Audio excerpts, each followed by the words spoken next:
దేవుని పరిశుద్ధ నామంలో అందరికీ కూడా వందనాలండి. రక్షణ వాక్య కార్యక్రమంలో పాలిభాగస్తులైనటువంటి ప్రియ దేవుని బిడ్డలకు, స్నేహితులకు, సోదరి సోదరులందరికీ కూడా మరొకసారి దేవుని పరిశుద్ధ నామంలో వందనాలు.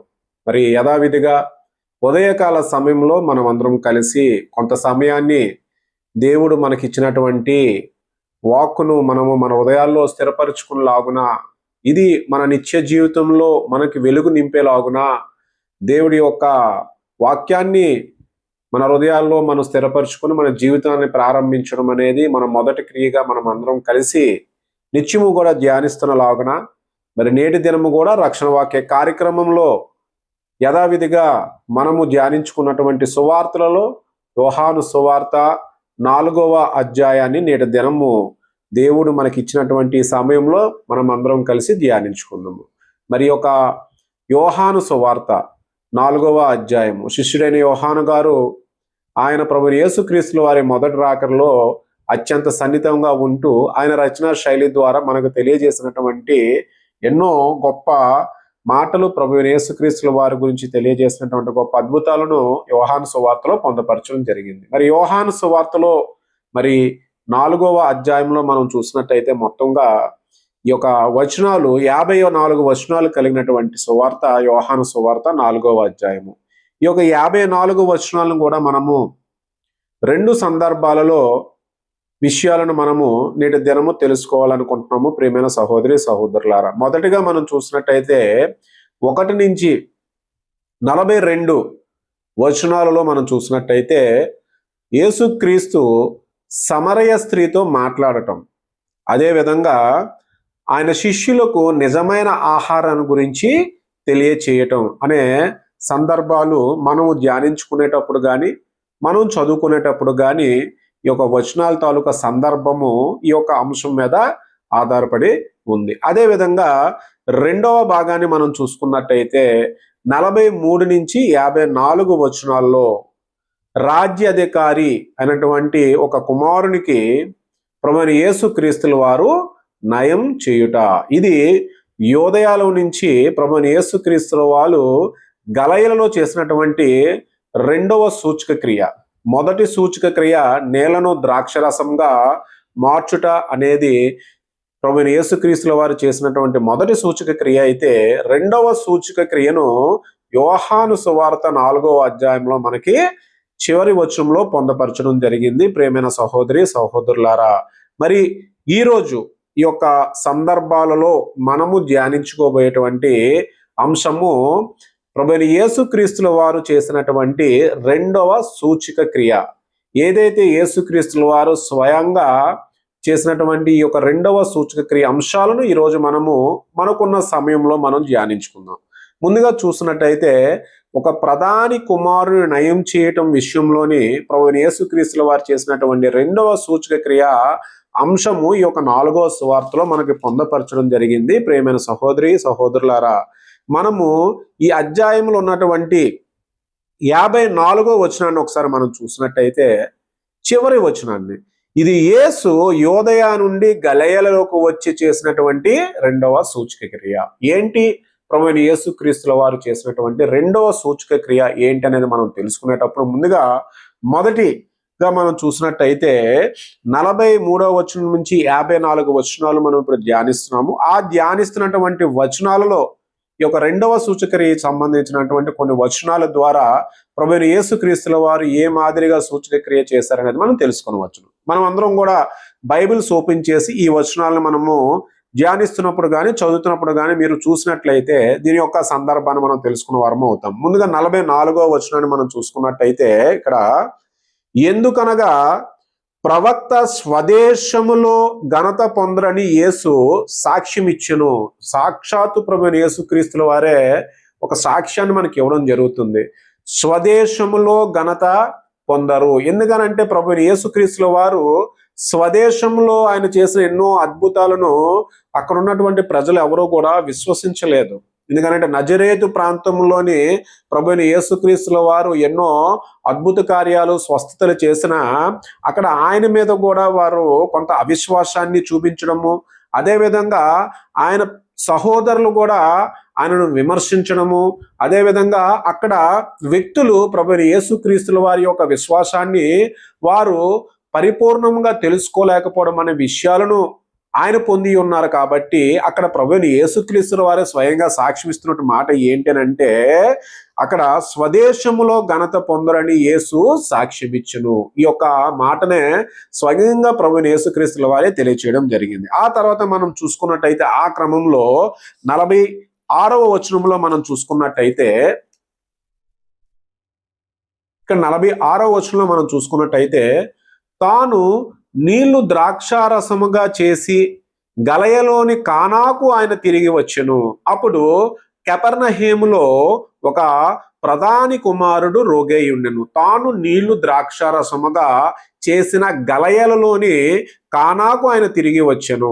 ఏదైతే గలయలలో ఉన్నటువంటి కానాను అనే ప్రదేశంలో, ఎందుకంటే యోహాను సువార్తలో మనం ఎక్కువ ధ్యానించడం కానించి ఏమవుతుందంటే ఊరు పేర్లు, కొన్ని పట్టణాలు పేర్లు, ప్రభువైన యేసుక్రీస్తుల వారు ఏ ప్రదేశాల్లో చేశారనే పేర్లను ఇక్కడ మనకి మెన్షన్ చేయడం జరుగుతుంది. ప్రేమైన సహోదరి సహోదరులారా, ఈ క్రమంలో చూసుకుంటే గలయలయ అంటే గలయలో ఉన్నటువంటి కానాకు ఆయన తిరిగి వచ్చారు. తిరిగి వచ్చినప్పుడు అక్కడ ఒక ప్రధాని కుమారుడు రోగై ఉండెను. అక్కడ ఏదైతే ఈ యొక్క ప్రధాని కుమారుడు ధర్మశాస్త్రంలోని కానీ యూదులలో ఉన్నటువంటి ఒక ప్రధాని కుమారుడు రోగై ఉన్న సంగతి ఇక్కడ మనకి తెలియచేయడం జరుగుతుంది. ఆ తర్వాత మనం చూసినట్టయితే 47వ వచనంలో మనం చూస్తే, యేసు యోదయ నుండి గలిలయకు వచ్చునని అతడు విని ఆయన వద్దకు వెళ్ళి తన కుమారుడు చావసిద్ధమై ఉండెను గనుక ఆయన వచ్చి అతను స్వస్థపరచాలని వేడుకొనుచునెను. ఈ యొక్క వార్త తెలిసినటువంటి ఈ ప్రధాని ముఖ్యంగా ప్రభువైన యేసుక్రీస్తుల వారి మీద విశ్వాసం కలిగి ఉండి ఆయన వచ్చారని తెలుసుకొని ఆయనను తన కుమారుని స్వస్థపరచాలని చెప్పి ఆయన అక్కడికి వెళ్ళి ఆయన అడగడం అనేది జరిగినటువంటి విషయాలను ఇక్కడ మనకి ఈ వచనంలో పొందుపరచడం జరిగింది. ప్రేమైన సహోదరి సహోదరులారా, ఆ తర్వాత మనం చూస్తే 48వ వచనము, యేసు సూచక క్రియలను మహత్కార్యములను చూడకుంటే మీరు ఎంత మాత్రము నమ్మరని అతనితో చెప్పెను. ఈ యొక్క ప్రధానికి ప్రభువైన యేసుక్రీస్తుల వారు అన్న మాట ఏంటంటే, ఎప్పుడు కూడా ఏవయ్యా మీ దాంట్లో పరిసయ్యులు కానీ సద్దుకయ్యులు కానీ వీరందరూ మీకు సూచక క్రియలను నమ్ముతున్నారు, కానీ మీరు సంపూర్ణమైనటువంటి పరిపూర్ణమైన విశ్వాసంతో మీరు ఎవరు నన్ను విశ్వసించట్లేదు. ఇదిగో మీరు ఎప్పుడు చూసినా కూడా సూచక క్రియలు చూపించమని మహత్కార్యాలు చూపమని అడుగుతారు కదా, మరి ఇప్పుడు నువ్వు నన్ను ఎలా నమ్ముచున్నావు అని చెప్పి ప్రభువైన యేసుక్రీస్తుల వారు ఏదైతే ఆ యొక్క ప్రధానిని కొన్ని విషయాలు ప్రశ్నించడం జరిగింది. అప్పుడు అక్కడ ఉన్నటువంటి వ్యక్తి 49వ వచనంలోనే ఆ ప్రధాని మాట్లాడుతున్నారు. అందుకు ప్రధాని ఏ వ్యక్తి అయితే ప్రభువైన యేసుక్రీస్తుల వారి మాటలు విన్నారో ఆ వ్యక్తి చాలా దీన స్వభావంతో ప్రభువైన యేసుక్రీస్తుల వారిని ఆయన విశ్వాసము కలిగి ఉండి ప్రభువారిని ప్రభువా అని చెప్పి మాట్లాడిన మాటలు ఏంటో మనం చూద్దాం. ప్రభువా, నా కుమారుడు చావకు మునిపే రమ్మని ఆయనను వేడుకొను. ప్రభువా, నా కుమారుడు చావకు మునిపే నువ్వు రా ప్రభువా అని చెప్పి ఎంతో దీన మనస్సుని కలిగి ఉన్నటువంటి ఆ యొక్క మాటతో ప్రభువైన యేసుక్రీస్తుల వారిని అడగడం జరిగింది. ప్రియమైన సహోదరి సహోదరులారా, ఈ యొక్క విషయాన్ని గ్రహిస్తున్నటువంటి ఈ యొక్క ప్రధాని ప్రభువైన యేసుక్రీస్తుల వారు ఆ ప్రధాని యొక్క ఏదైతే ఆ దీన స్వభావం కావచ్చు, లేదంటే ఆయన అక్కడ యూదులలో ఉన్నప్పటికీ కూడా ప్రభువైన యేసుక్రీస్తుల వారి మీద కలిగినటువంటి గొప్ప విశ్వాసాన్ని బట్టి ఆయన కుమారుని ఆయన అడిగిన మరుక్షణమే స్వస్థత పరిచారన్న ఒక విషయాన్ని ఆ ప్రధాని ఎరుగకుండా ఆయనను బ్రతిమలాడుచుండగా ఈలోపు ఏదైతే ఆ ప్రధాని దగ్గర పనిచేస్తున్నటువంటి కొంతమంది ఆ యొక్క దాసులు ఆయన వచ్చి ఆయన కుమారుడు స్వస్థపరిచి ఉన్నాడనే సంగతిని ఆ ప్రధానికి తెలియచేసిన అంశాల ద్వారా అక్కడ మనం తెలుసుకునవచ్చు. చివరిగా మనం చూసినట్టయితే ఇక్కడ మనము 51వ వచనం చూసినట్లయితే, అతను ఇంకా వెళ్ళుచుండగా అతని దాసులు అతనికి ఎదురుగా వచ్చి అతని కుమారుడు బ్రతికి ఉన్నాడని చెప్పిరి. అప్పుడు ఏదైతే ఈ మాట చెప్పగానే ఆ యొక్క ప్రధాని వెంటనే అక్కడ వారిని అడిగారట, ఏ గంటకు వాడు బాగుపడి సాగినని వారిని అడిగినప్పుడు వారు నిన్న 1 గంటకు జ్వరము వానిని విడిచినని అతనితో చెప్పిరి. ఏదైతే ఈ ప్రధాని కుమారుడు ఆ యొక్క అనారోగ్య స్థితిలో ఉన్నప్పుడు, ఆ జ్వరంతో బాధపడుతున్నప్పుడు ప్రభుని యేసుక్రీస్తుల వారి దగ్గరికి వెళ్ళి ఆయన మొరపెడుతున్నప్పుడు, ప్రభువా రా ప్రభువా, ప్రభువా రా ప్రభువా, నా కుమారుడు నువ్వే రక్షించగలవు ప్రభువా, నేను విశ్వసిస్తున్నాను ప్రభువా అని చెప్పి ఆయన విశ్వాసముతో మాట్లాడుతున్నప్పుడే ఆయన పొందినటువంటి ఆ స్వస్థతట ఆ 1 గంట అనే ఒక సమయాన్ని కూడా ఇక్కడ మనకి మెన్షన్ చేస్తూ చెప్పడం జరిగింది. ప్రియమైన సహోదరి సహోదరులారా, ఆ తర్వాత మనం చూసుకున్నట్టయితే ఆ యొక్క వచనాలుగా మనం గమనించినట్లయితే, నీ కుమారుడు బ్రతికి ఉన్నాడని యేసు తనతో చెప్పిన గంట అదే అని తండ్రి తెలుసుకునెను గనుక అతడును అతని ఇంటి వారందరూ నమ్మిరి. చివరగా మనం చూసినట్టయితే ఏదైతే ఈ యొక్క సూచక క్రియ, గొప్ప అద్భుతమైనటువంటి సూచక, రెండవ సూచక క్రియను ప్రభువైన యేసుక్రీస్తుల వారు ఈ యొక్క ప్రధాని కుమారుని విషయంలో చేసినటువంటి గొప్ప స్వస్థతనే ఈ యొక్క రెండవ సూచక క్రియ మనము తెలుసుకోవాలి. ప్రియమైన సహోదరి సహోదరులారా, మరి ఈ క్రమంలో ఏదైతే విశ్వాసభరితమైనటువంటి ఒక ప్రధాని ప్రభువైన యేసుక్రీస్తుల వారిని ఆ యొక్క విశ్వాసముతో అడిగినప్పుడు ఆయన ఆ యొక్క విశ్వాసాన్ని చూసి ఆయనకు కుమారుడి పట్ల చేసినటువంటి గొప్ప అద్భుతమైనటువంటి క్రియే ప్రభువైన యేసుక్రీస్తుల వారు చేసినటువంటి గలిలయలో మరలా కానాలో అని చేసినటువంటి రెండవ సూచక క్రియ. మొదటి సూచక క్రియ నీళ్లను ద్రాక్షరసంగా మార్చినది ఏ రకంగా అయితే మనం తెలుసుకున్నామో, యోహాను సువార్తలో పొందపరిచినటువంటి రెండవ సూచక క్రియనే ఈ యొక్క అధ్యాయాల ద్వారా, ఈ యొక్క అధ్యాయంలో పొందపరిచినటువంటి స్వస్థత ద్వారా మనం తెలుసుకోవచ్చు. ప్రియమైన సహోదరి సహోదరులారా, మరి అదేవిధంగా ఈ యొక్క అధ్యాయంలో మొదటి వచనం నుంచి 42 వచనాల్లో మనం చూసుకున్నట్టయితే సమరయ స్త్రీ యొక్క గొప్ప సందర్భము, సమరయ స్త్రీ. ప్రభువైన యేసుక్రీస్తుల వారు, ప్రియమైన సహోదరి సహోదరులారా, బైబిల్లో మనం యేసుక్రీస్తుల వారి యొక్క జీవిత చరిత్రను తెలుసుకునేటప్పుడు సువార్తలలో మనం చూసినప్పుడు ప్రభువైన యేసుక్రీస్తుల వారు ఎక్కువగా సుంకరులతో కానీ, పాపులతో కానీ, అదేవిధంగా వేశ్యల పట్ల కానీ, అదేవిధంగా మనం చూసుకున్నట్టయితే ఎన్నో విషయాల్లో పరిసయ్యులు, సద్దుకయ్యులు వీరందరూ కూడా ప్రభువైన యేసుక్రీస్తుల వారిని విమర్శిస్తున్నప్పుడు అంటరానితనంతో ఉన్నటువంటి వ్యక్తుల పట్ల చాలా దయ కలిగినటువంటి, కృప కలిగినటువంటి ప్రేమను చూపించేవారు ప్రభువైన యేసుక్రీస్తుల వారు. ఆ రీతిగా ఈ యొక్క మొదటి 1 నుంచి 42 వచనాల్లో మనం చూసుకుంటే ప్రభువైన యేసుక్రీస్తుల వారు ఆయన సువార్త ప్రయాణం చేస్తూ ఒక ప్రదేశం రాగానే ఆ ప్రదేశంలో అక్కడ ఆయన దాహంతో ఉన్నప్పుడు ఆ యొక్క మార్గము సమరయులు వెళ్ళే మార్గము, అక్కడ ఎక్కువగా సమరయులు నివసించేటువంటి ప్రదేశం.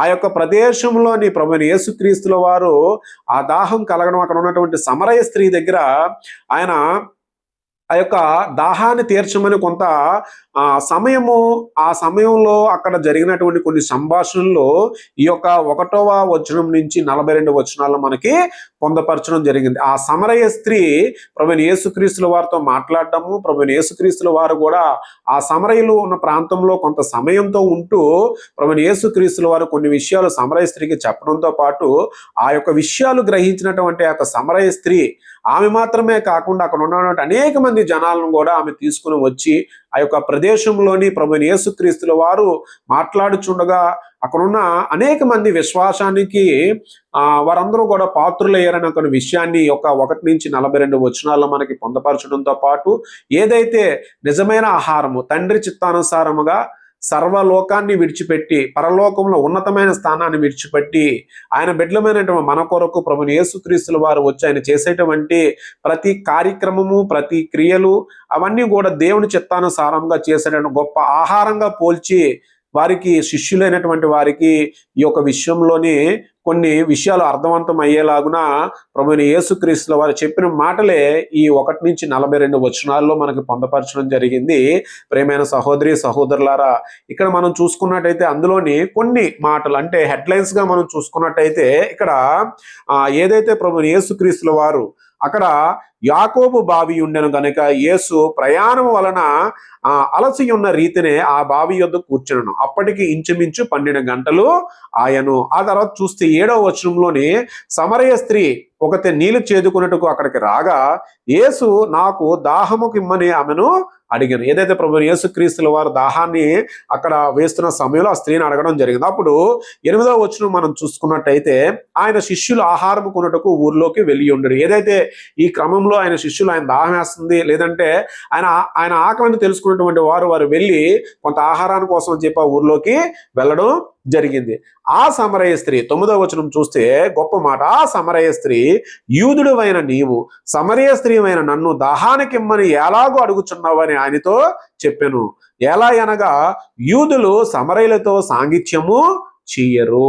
యూదులట సమరయులతో సాంగిత్యం చేయరు. ఎందుకంటే యూదులు చెప్పాను కదా, ఈ సుంకరులను కానీ, ఈ అంటరానితనం వారిని కానీ, వ్యభిచారం చేసే వ్యక్తుల పట్ల కానీ వీరు అసహనాన్ని ప్రదర్శించడమే కాకుండా ధర్మశాస్త్రానికి వ్యతిరేకంగా జీవించేటువంటి జీవితంగా వారు నిత్యము కూడా వీరిని చూస్తూ ఉంటారు. మరి ఆ క్రమాన్ని బట్టి ఈ సమరయులను కూడా అంటరానులుగాను వారు చూడడం బట్టి ప్రభు యేసుక్రీస్తుల వారు వెళ్ళి స్వయంగా అటువంటి వ్యక్తులతో ఆయన దయాగుణాన్ని, ఆయన కలిగినటువంటి గొప్ప ఏదైతే ఆ దాతృత్వాన్ని అక్కడ ఉన్నటువంటి వారు ప్రతి ఒక్కరు కూడా గమనించారట. గమనించి ఈ యొక్క సమరయ స్త్రీ ఆ యొక్క నీల కుండిని అక్కడ విడిచిపెట్టి ఆ ప్రదేశంలో ఉన్నటువంటి ఆ సమరయులు నివసిస్తున్న ప్రదేశంలో వెళ్ళి పిలిచి వచ్చినప్పుడట వారు అన్నారట, నీవు చెప్పిందే కాదు మేము కూడా తెలుసుకొని ఆయనను మరింతగా విశ్వసిస్తామని చెప్పి సమరయులందరూ కూడా అక్కడ ఉన్నటువంటి ప్రాంతంలో ఉన్న ప్రతి ఒక్కరూ కూడా ప్రభు యేసుక్రీస్తుల వారిని విశ్వసించినట్టు ఇక్కడ లేఖనాలు మనకి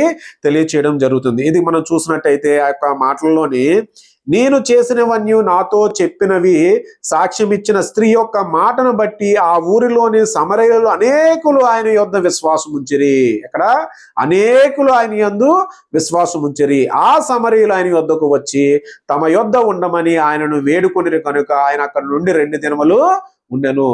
నిజంగా ప్రేమైన సహోదరి సహోదరులారా, మన దేవుడు ఏదైతే ఎటువంటి ఆలోచన కలిగిన దేవుడు అనేది మనము ఈ యొక్క సందర్భాన్ని బట్టే మనం తెలుసుకోవచ్చు.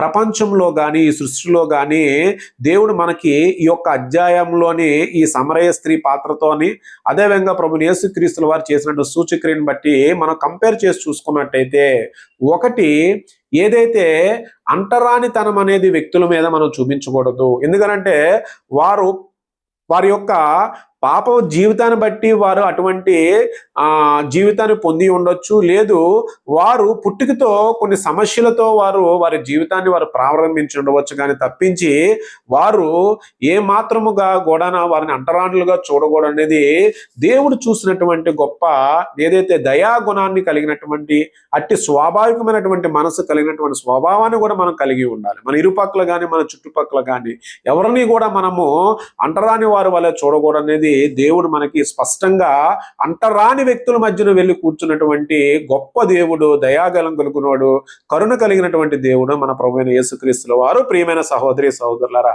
అదేవిధంగా ఒక ప్రధాని విశ్వాసి, యూదులలో ఉన్నటువంటి ఒక ప్రధాని ప్రభువైన యేసుక్రీస్తుల వారి మీద విశ్వాసము కలిగి ఉండి ఆ విశ్వాసం తెల్లి అడిగినప్పుడు కూడా ప్రభువైన యేసుక్రీస్తుల వారు ఆయన బిడ్డలను ప్రేమించిన వాడుగా వెళ్ళి వారు ఎన్నో రకాలుగా ఆయన హింసలకు గురి చేసినప్పటికీ కూడా ఆ యొక్క ప్రధానిలో ఉన్నటువంటి విశ్వాసాన్ని చూసి ఆయన కుమారుని స్వస్థపరిచి కానాలో 2వ అద్భుత సూచక క్రియ చేసినటువంటి గొప్ప మాటలను మనం ఈ రోజు ధ్యానించుకోవడం జరిగింది. నా జీవితంలో, మనందరి జీవితాల్లో కూడా మనము దేవుడు మన కోసము తెలియజేసినటువంటి ఈ గొప్ప మాటలను మన హృదయాలు మనం స్థిరపరచుకొని, మరి ఈ వాక్యానుసారంగా మనము నిత్యము కూడా మన జీవితాల్లోని మనం ఎదురయ్యే సమస్యలో కానీ, మనకు ఎదురుపడే మాటల్లో, మనం ఎదురుపడే ప్రాంతాల్లో మనం ఎవరిని కూడా చిన్న చూపుగా చూడకూడదు అనేది దేవుడు మనకు తెలియజేసిన మాటలు బట్టి మనము మన హృదయాల్లోనే మనము విషయాలని గుర్తుపెట్టుకొని మన యొక్క జీవితాలని, మన క్రమాన్ని మనము వీటిని తెలుసుకున్న తర్వాత ఏ మాదిరిగా ఉండాలి అనే ఒక విషయాన్ని ప్రార్థనాపూర్వకంగా మనం అందరం కూడా కలిసి ప్రార్థించుకుందాం. తలలు వంచుకున్నట్టయితే కలిసి మనం అందరం ధ్యానించుకుందాం.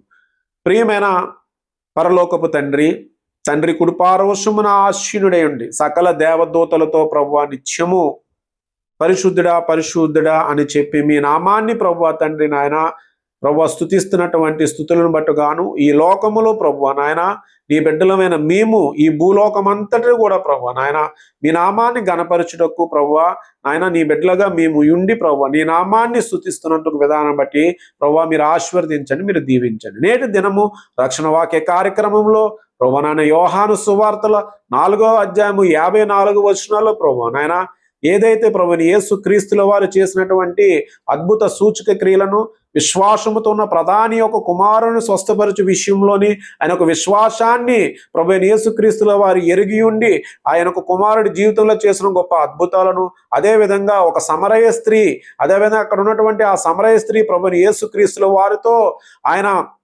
మాట్లాడుచున్నప్పుడు ఆయన ద్వారా పొందినటువంటి ఆ యొక్క విశ్వాసాన్ని బట్టుగాను ఆ యొక్క చుట్టుపక్కల ప్రదేశంలో ఉన్నవారు ప్రభువా తండ్రి ఆమె ద్వారా విశ్వాసము వ్యాప్తి చెందిన రాదుగా ప్రభువా తండ్రి ఆ యొక్క అంటరాని బిడ్డల పద్ధతి ప్రభుని యేసుక్రీస్తుల వారు చూపించినటువంటి గొప్ప దయా కరుణను బట్టుగాను ప్రభువా వందనాలు, స్తుతులు, స్తోత్రములు. మా జీవితాలలో కూడా ప్రభువా తండ్రి మేము ఆధిక్యతను పొందిన వారము లాగునా కాకుండా ప్రభువా దీన స్వభావాన్ని కలిగి ఉండి, దయాగుణాన్ని కలిగి ఉండి, కరుణను కలిగి ఉండి ప్రభువా మిమ్ములు పోని వారిగా ఉండి ఇతర పట్ల ప్రభువా తండ్రి నాయన మేము ప్రభువా నాయన శాంతి అయినటువంటి కరుణమైనటువంటి మార్గాన్ని వారి పట్ల మేము ప్రవర్తించలాగన మా ప్రవర్తనలో ప్రభువా తండ్రి ఈ యొక్క విషయాన్ని మేము గుర్తుపెట్టుకొని జీవించలాగన మమ్మల్ని దీవించండి, ఆశీర్వదించండి ప్రభువా. సమస్తమును ప్రభువా తండ్రి మీ చిత్తానుసారంగా మేము నడుచుకునేలాగన ఈ యొక్క ప్రార్థన ద్వారా రక్షణ వాక్య కార్యక్రమంలో పాలుభాగస్తులైనటువంటి ప్రియ సహోదరులు సహోదరులందరినీ కూడా ప్రభువా తండ్రి నీ నామంలో ప్రభువా తండ్రి ఆశీర్వదించండి.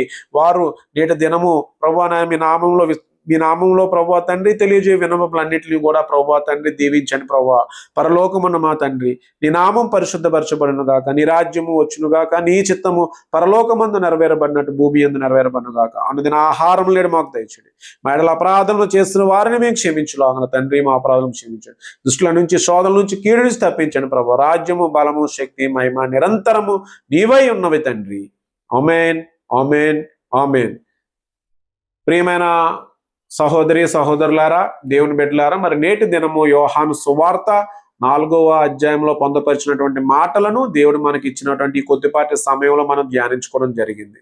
మరి నిత్యము కూడా మీరందరూ పరిశుద్ధ గ్రంథంలోని పొందుపరిచినటువంటి దేవుని యొక్క మాటలను మనము పరిపూర్ణంగా తెలుసుకోవాలనే జ్ఞానాన్ని మనం పొందాలి అంటే ఖచ్చితంగా ప్రియమైన బిడ్డలారా పరిశుద్ధ గ్రంథం మీద సంపూర్ణమైన అవగాహన వచ్చే క్రమాన్ని మీరు పొందాలి అని అంటే బైబిల్లో ఉన్నటువంటి ప్రతి అధ్యాయము, క్రొత్త నిబంధనలోని ప్రస్తుతం మనం తెలుసుకుంటున్నటువంటి ఏదైతే ప్రభువైన యేసుక్రీస్తుల వారి యొక్క జీవిత చరిత్రలో పరోక్షకంగా తెలియజేసినటువంటి శిష్యులు, ప్రత్యక్షంగా తెలియజేసినటువంటి శిష్యులు, సమస్తమైనటువంటి వారి యొక్క రచనా శైలి ద్వారా ప్రభువైన యేసుక్రీస్తుల వారి యొక్క జీవితానికి సంబంధించిన మాటలను మీరందరూ కూడా తెలుసుకోవడమే కాకుండా వాటిని మీరు బోధించేవారుగా, ప్రకటించేవారుగా, వాటిని వివిధ మాధ్యాల ద్వారా తెలియచేసేవారుగా ఉండాలనేదే దేవుడు మన మీద పెట్టినటువంటి ఆయన యొక్క కాడి. దానిని మీరందరూ కూడా సంపూర్ణంగా ఏకీభవించి అట్టి మార్గాలలో మీరందరూ కూడా